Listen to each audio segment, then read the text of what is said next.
नमस्कार दोस्तों आज गणतंत्र दिवस के दिन हमारे साथ है वीर सिपाही जो भारतीय सेना में अपनी सेवा दे चुके हैं। दोस्तों हमारे साथ है श्री मोतीलाल शर्मा जी जो आरडी रेजिमेंट से रिटायर्ड है। साथ में श्री निहाल चंद जी जो डोगरा रेजिमेंट से रिटायर्ड है। दोस्तों सबसे पहले हम भारत माता के सामने दिया जलाते हैं वीर जवानों के सम्मान में। चलिए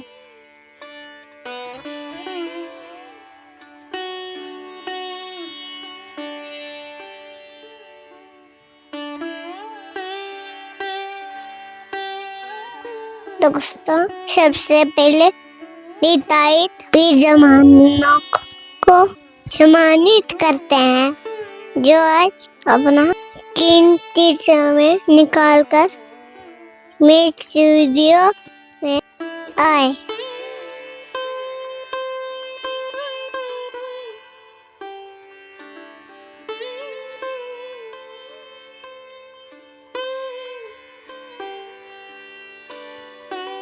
सर आप हमें गणतंत्र दिवस पर कोई खास अनुभव बता सकते हैं आज के दिन से जुड़ा हुआ? आज के दिन 1950 में हमारा संविधान लागू हुआ था। वैसे देश 1947 में आज़ाद हो चुका था, लेकिन संविधान लागू नहीं हुआ था। 26 जनवरी 1950 में संविधान लागू होने से इसे राष्ट्रीय पर्व के तौर पर मनाया जाता है। ये नई दिल्ली में मनाया जाता है, जहाँ की बहुत ज़्यादा तैयारी होती है। हर प्रदेश से झांकियाँ और लोग दिल्ली जाते हैं। विदेश से मुख्य अतिथि लाया जाता है। हमारे प्रधानमंत्री और राष्ट्रपति तीनों सेनाओं के अध्यक्ष दिल्ली में रहते हैं। दिल्ली में इतनी तैयारियां होती है जिसका कोई अंदाज़ा नहीं होता है। कोई सीसीटीवी कैमरा के अलावा आसमान में इतने जहाज़ उड़ते हैं कि कोई पंछी भी पर ना मार सके, इतनी तैयारियां होती है। जो भी देश में जहाज़ हैं या तोपें हैं या कोई भी हथियार हैं वो दिखाई देते हैं, ताकि विदेश के जो आए हुए मुख्य अतिथि होते हैं वो अनुभव करते हैं कि भारत कितना बड़ा देश है। इसलिए ये गणतंत्र दिवस मनाया जाता है, 26 जनवरी मनाई जाती है। ये राष्ट्रीय पर्व है। और जब हम फौज में थे तब हम लोगों ने भी कई बार 2 बार पार्टिसिपेट किया है।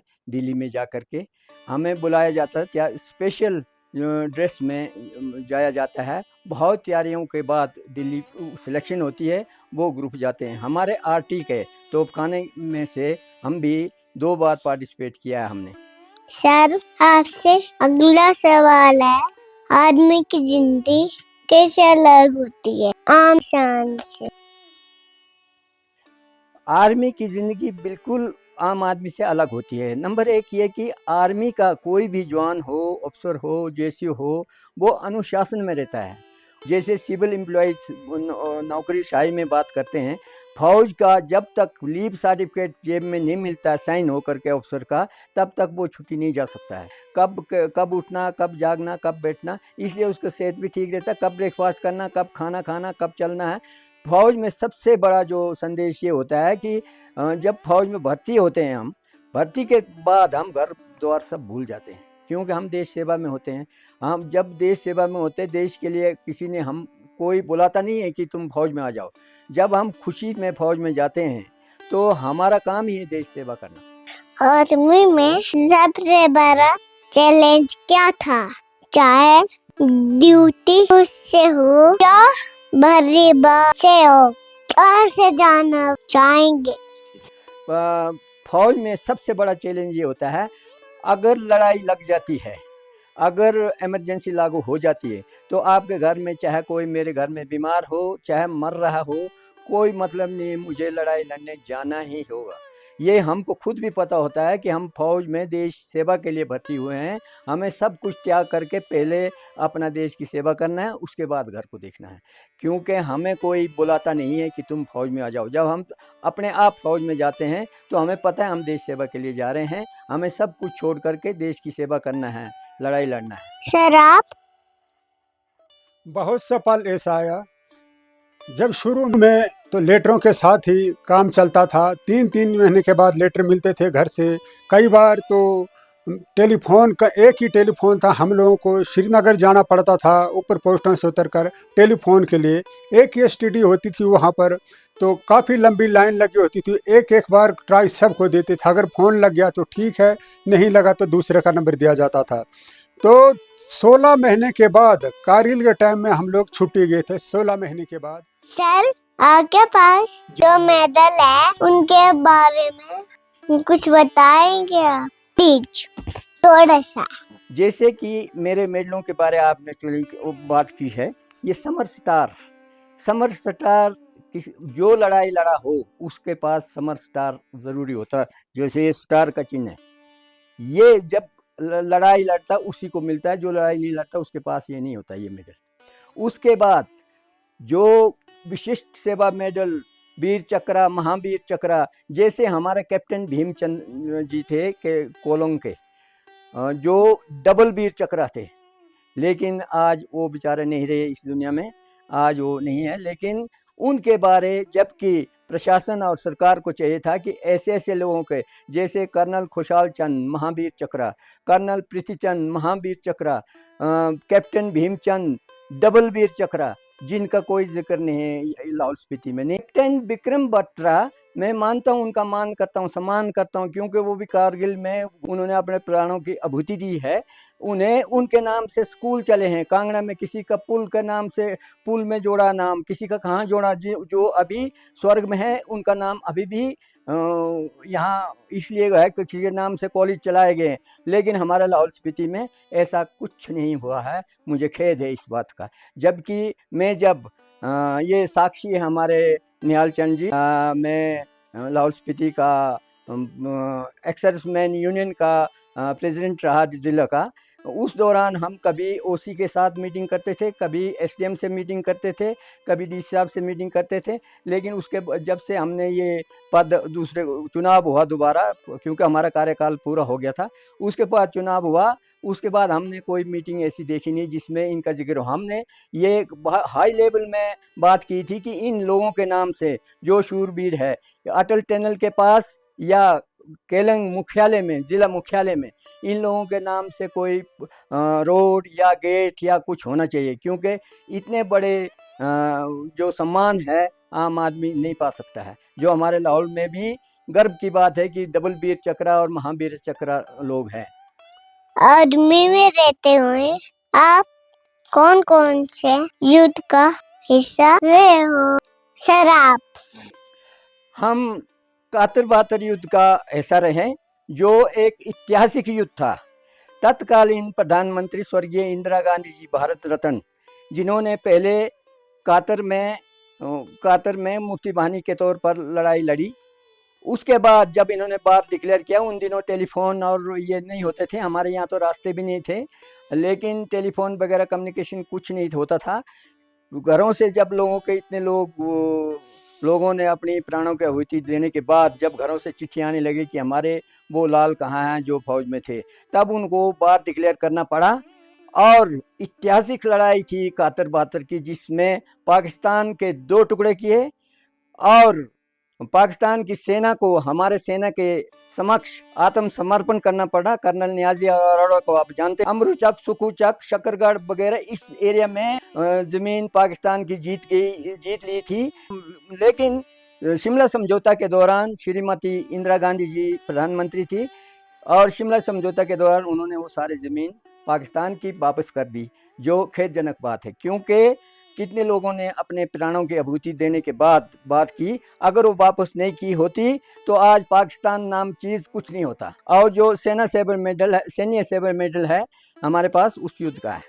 सर आप 98 में हम ट्रेनिंग ख़त्म करके सबसे पहले हम अपने लोकेशन समुद्र में आए थे किन्नौर में। उसके बाद हम लोग श्रीनगर गए। कम से कम 3-4 टर्न हमने श्रीनगर के लगाए, 2.5-3 साल के। उसके बाद हमारे साथ बाकी तो काफ़ी हादसे हुए थे, छोटे मोटे काफ़ी हादसे होते रहते थे। जब 99 में कारगिल में युद्ध हुआ था, उस टाइम हम लोग भी श्रीनगर में ही थे, बॉर्डरों के ऊपर बिल्कुल तैनात रहते थे। सबसे वही हमारे लिए सबसे खतरनाक युद्ध था। हम लोग अपने श्रीनगर के पूरे बॉर्डरों पर बिल्कुल तैनात थे। सर, युद्ध के समय कोई मजेदार किस्सा सुनाएंगे आप? युद्ध का ऐसे तो मज़ा तो नहीं कहेंगे, गमगीन जैसे मामले होते हैं, क्योंकि उस टाइम चाहे कोई कुछ भी कहे कि भाई हमने ये किया वो किया, लेकिन हमारा सच्चाई ये है कि हमारी तो 40 किलोमीटर रेंज होता था। हमारा जो एक कैप्टन या लेफ्टिनेंट इन्फेंट्री के साथ आगे होता, फॉरवर्ड एरिया में होता है, ओपी बोलते हैं उसको, ऑर्गेनाइजेशन ऑफिसर। वो वहाँ से वायरलेस में बोलता है कि इतना इतना इतना डिग्री में गोला दो। हमारे पीछे से उतना उतना डिग्री लगा के गोला छोड़ देते थे। आगे कितना क्या हुआ वो हमें पता नहीं लगता था। लेकिन ऐसा था, हमारे एक के मूर्ति था जो साउथ इंडियन था कैप्टन।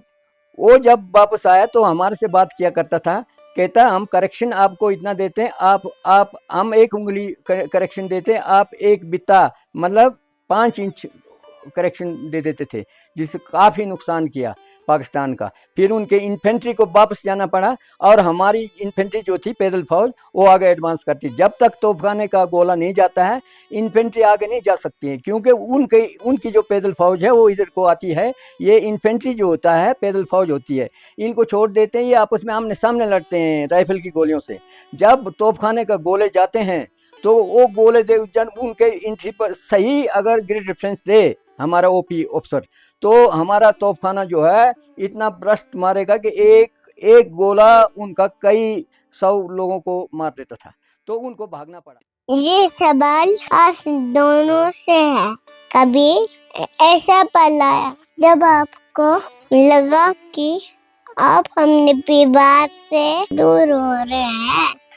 जैसे कभी लगता है ना, टाइम नहीं दे पा रहे हैं अपने परिवार को, कई घर में बीमार हैं।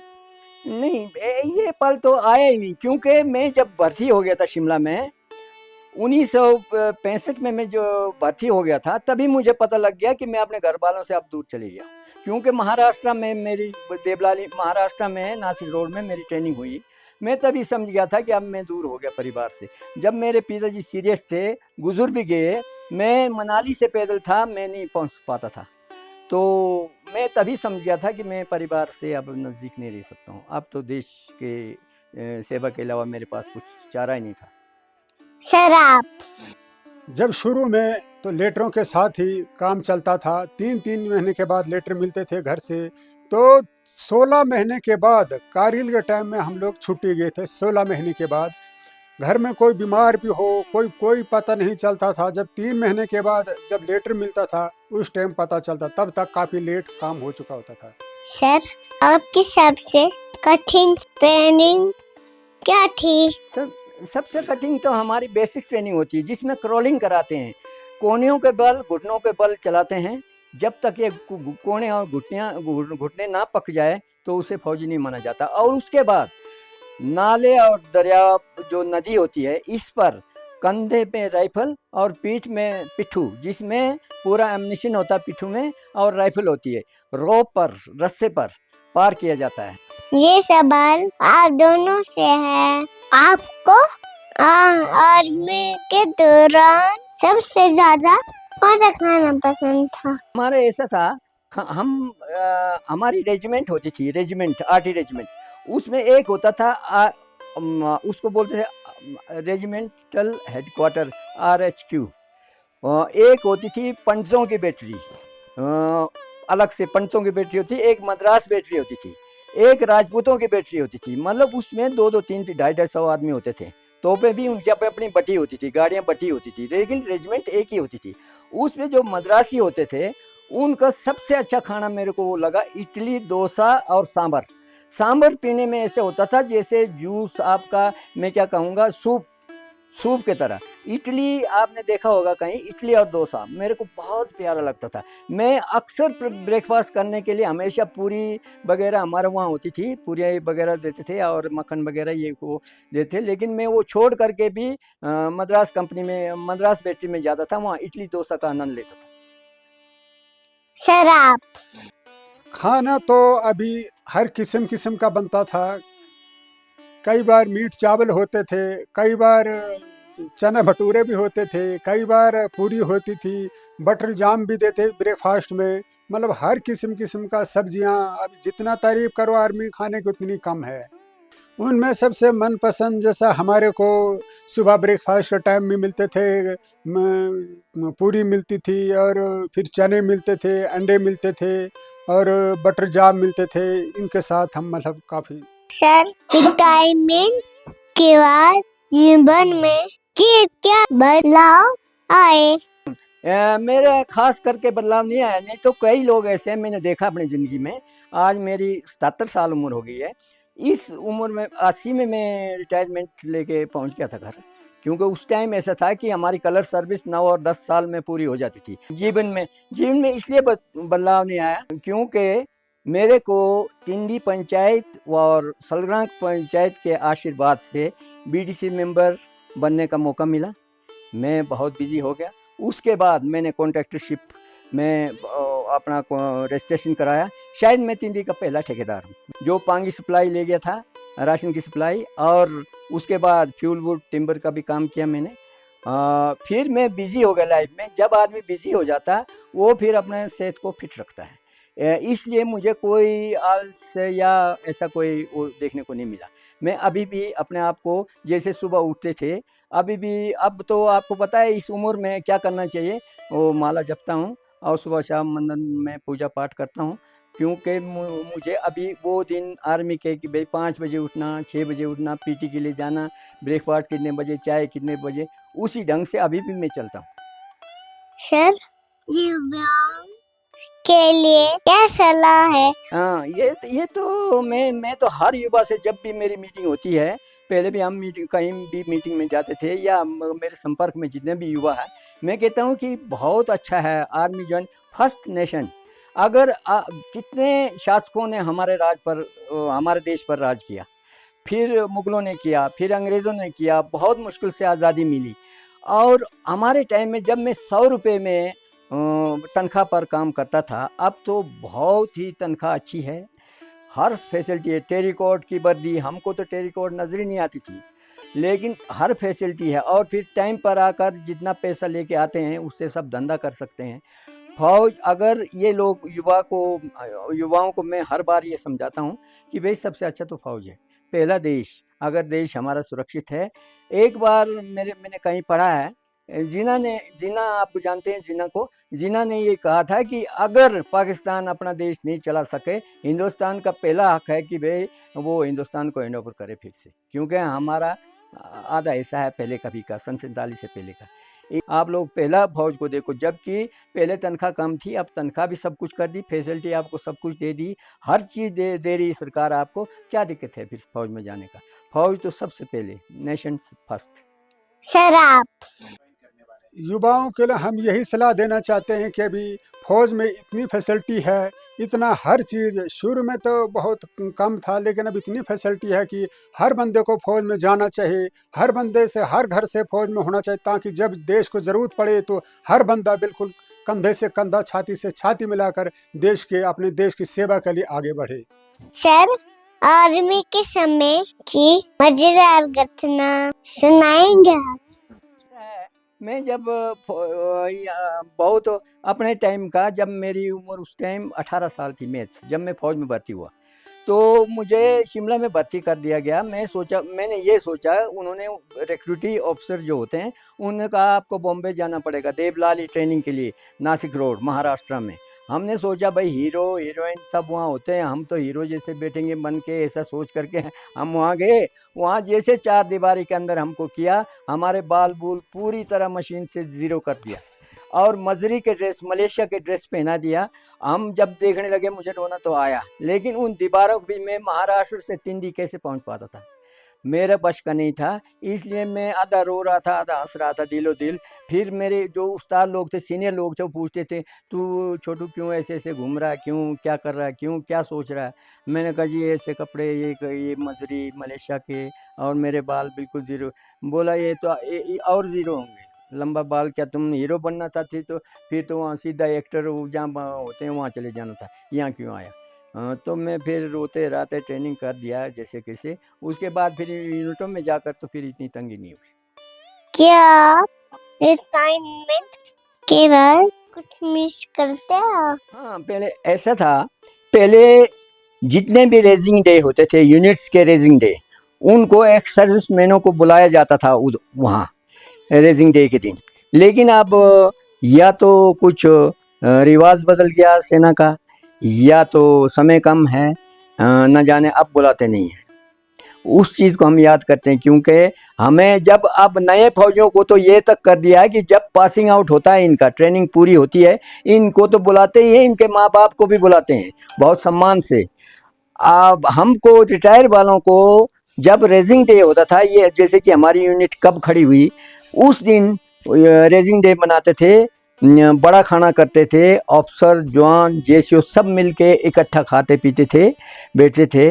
तो उस दिन हमको भी एक्स सर्विसमैनों को भी यूनिट इनवाइट करती थी, लेकिन अब इनवाइट नहीं कर रहे हैं। हो सकता कोई वो पासा पलट गया हो, या भूल गए हो, या कोई चेंज लाया है, ये हमें बात पता नहीं। रिटायरमेंट के बाद काफ़ी सर्विस करने का मौका मिला था, लेकिन हमने खुद इनकार कर दिया, क्योंकि रिटायरमेंट के बाद घर में जिम्मेदारियां काफ़ी बढ़ जाती है, तो पूरे परिवार को भी देखना पड़ता है, सब कुछ देखना पड़ता है। इसलिए हमने दूसरी सर्विस करने का मतलब कोई हमारा इरादा नहीं था।